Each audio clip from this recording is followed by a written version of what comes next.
Isa po ako sa napagaling ng Complete. Yun po yung product ng Alliance in Motion Global. Actually, ang kapatid ko po ang nagsimulang gumamit noon. Nabulag po siya for several months, almost 6 months. So, nang ma-introduce sa kanya yung Complete, nag-try siya. 2 boxes lang ang ininom niya.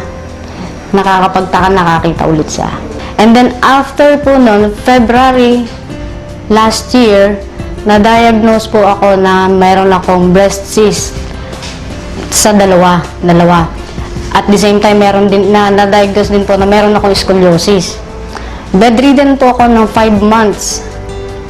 And then sabi ko, kung napagaling yung kapatid ko, bakit hindi ko itry?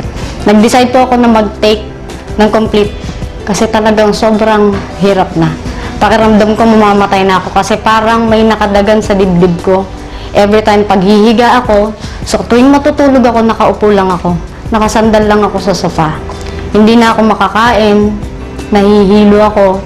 Yung tuhod ko parang wala na, hindi ko kaya tumayo. Nang ma-diagnose po nila ako, sinabihan nila ako na magpa-opera para matanggal yung cyst. Takot po ako sa turok. So sabi ko, dediretso ko. Minom po ako ng 3 capsules every 4 hours.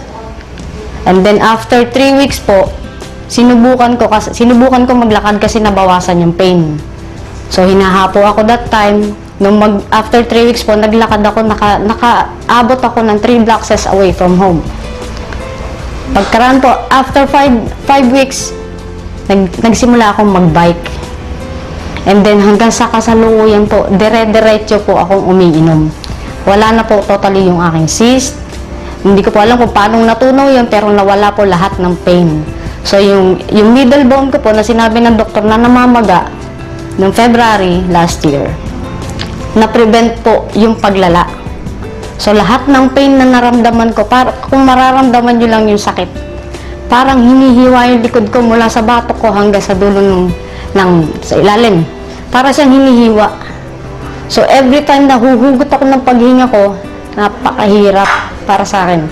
So nung mag-take ako ng Complete, lahat po nawala. So hanggang sa ngayon, dire-diretso po, kaya lang ngayon magme-maintain na lang ako. Pag nawawala po yung Complete, parang nanghihina ako. So hindi pwedeng mawala sa akin yun.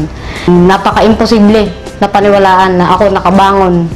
Maraming hindi naniwala sa akin na ako'y gagaling pa. Salamat kay Lord na naging instrumento niya ang Alliance in Motion para makapagpagaling ng mga may sakit tulad ko.